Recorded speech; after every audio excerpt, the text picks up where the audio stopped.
Kia ora, Otaki and everyone there. I'm so sorry I can't be there today with you. Crazy schedule this time of the year. But I really did want to just say, first of all, good on you all for being there. And secondly, I'm really happy to share what I can share. I've done a lot of work. My background in science, I worked for the Department of Conservation for 2 years, from 2006 to 2008 as a senior lawyer. And curiously, at the time, we didn't talk about 1080 at all. It wasn't an issue because rats weren't an issue in those days. They've become an issue, I believe, as a result of the 1080. Possums were a minor issue. It wasn't nearly such a big thing as it's become in the 10 years since. But I wanted to share some of the things I have learned. I've done a lot of work challenging 1080. I acted for the Auckland community. We got 2 interim injunctions before the final decision of the Environment Court decided that protecting Kokako was more important than protecting the Auckland drinking water supply, which I found completely odd. I've also challenged the Department of Conservation through the Brook Community Group. We went all the way to the Supreme Court to try and stop poison. And again, through the Supreme Court in what's called the shark cage diving case, which is a case under the Wildlife Act. In that case, we were successful, and the court has ruled that hunt or kill includes any disturbance of wildlife that is likely to cause harm. So every single 1080 drop is a hunt or kill of wildlife because there's always wildlife that is harmed.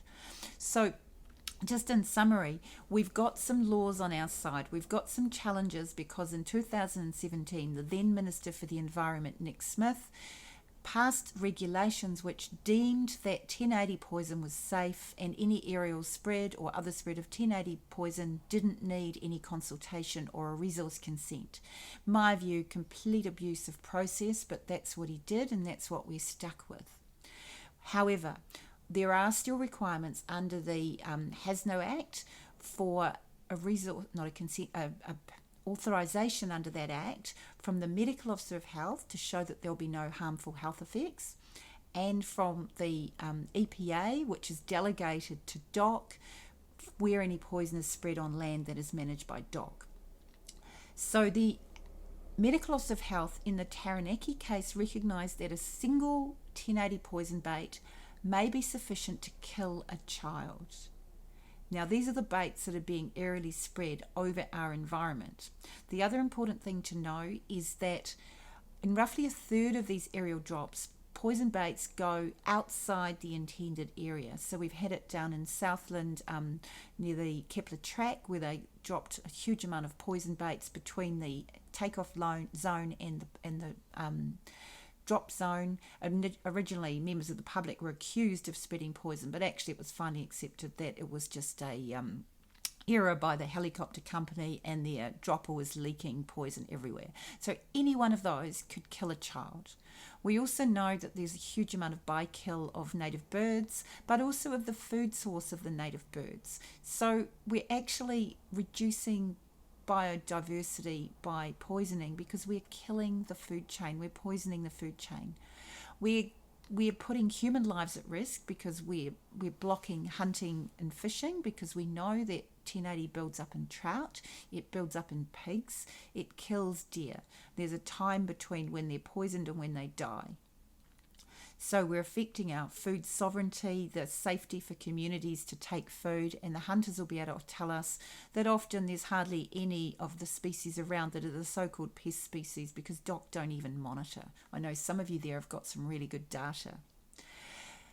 There are so many questions about animal welfare and animal cruelty as well. So the Wildlife Act is one act which has very serious penalties for breaching, but also serious consequences for animal cruelty under the Animal Welfare Act if non-target species are killed, such as deer and pigs. Also, of course, a lot of dogs get killed from 1080 because it's highly toxic to dogs. If there's a 1080 drop, you not only have to keep your dog out of that area, but out of anywhere downstream where the poison may be washed or dead carcasses may wash too. We know that in the Westport case last year, carcasses washed 50 kilometres or so down onto the west coast beaches from the Anangahua area where the poison was dropped.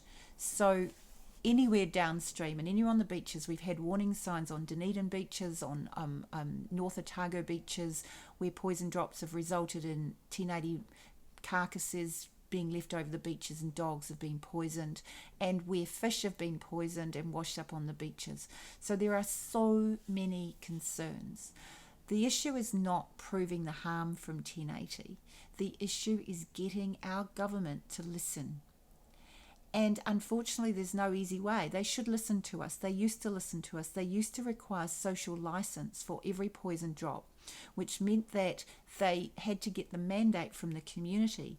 Now they know that they're not going to get social license, so they deliberately avoid asking us, deliberately avoid engaging with us, to try and pretend that somehow it's okay because we haven't been heard.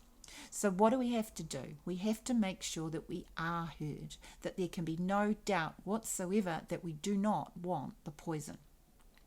The starting point is to identify who have we got in the team. We've got in the team everybody in the community that doesn't want the poison, and they've all got their own skills and their own ways of doing things, and that's a bonus. That's a huge thing.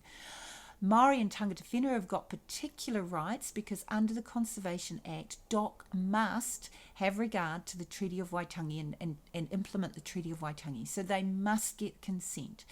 And not just consent from one group and say, oh, that means that's all we need, because that's what they've been doing. When Emil Leaf was travelling down the North Island, he found through his hikoi that they were pulling this strategy, getting some mysterious person to sign off and claiming that was consent of tangata whenua. That is not consent of tangata whenua.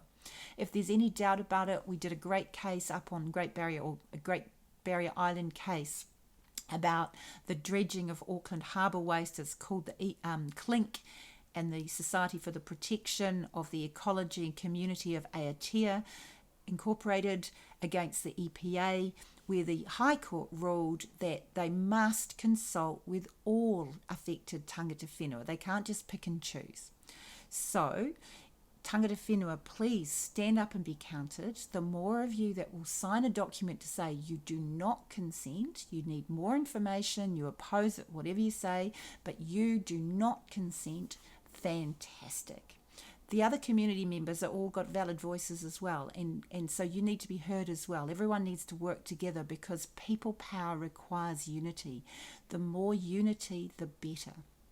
And it's fantastic, just the meetings that the Outdoors Party had up there a couple of weeks ago. We saw that unity. We saw the unity from the hunters, from the people who are living downstream who are concerned about poison in their water, and from tangata whenua. Everybody working together is how you will stop poison.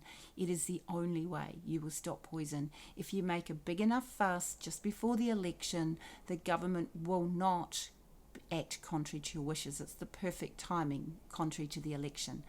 So you can do what the TAR people did. The Outdoors Party encouraged the group down there to make a big fuss. They came up with this great idea of a very, very, very slow convoy of cars.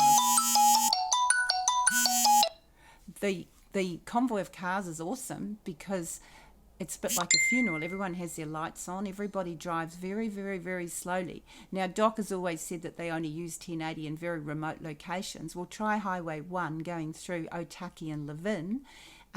If everyone drives very slowly with their banners on the side of their cars protesting, that makes a big point, doesn't it? It makes a big point that it's not a remote location as well, and it makes a big point that people care and people want to be heard.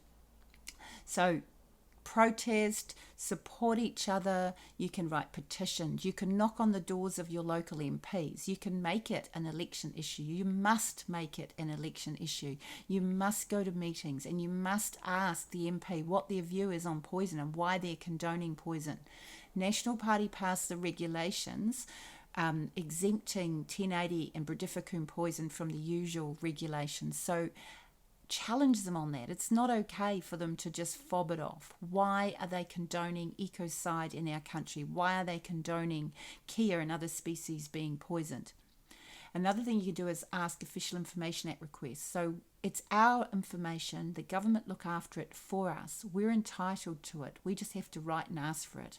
They're required to give it to us within 20 working days.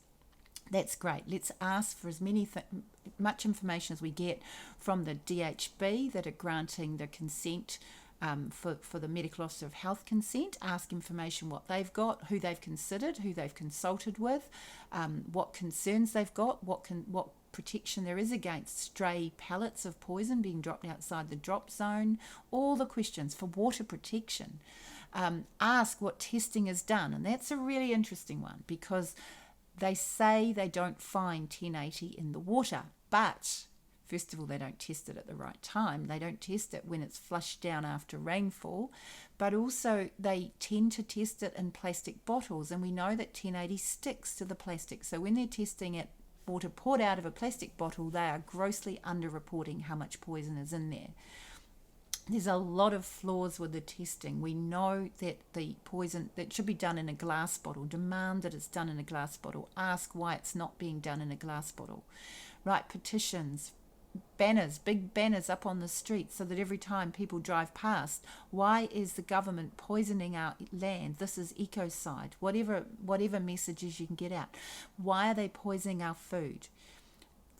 There's all these different questions. Basically, the more people are heard, the more fuss you make, the more chance you've got of the government listening to you, and coming up to the election is the best time.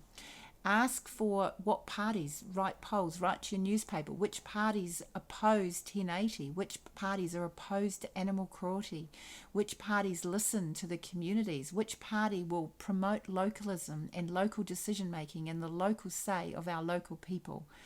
That's more that you can do. Look, I'm going to send you a written summary of some of the things you can do as well, but I just wanted to put some ideas out there and to say, good on you, kia kaha, stand united, stand tall, stand proud, because together we can take New Zealand back for the people of New Zealand. We can stop the poisoning, we can stop the ecocide, and we can bring back some sanity to New Zealand. Together we can do this. Kia ora from Sue Gray, co-leader of the New Zealand Outdoors Party. Good on you guys.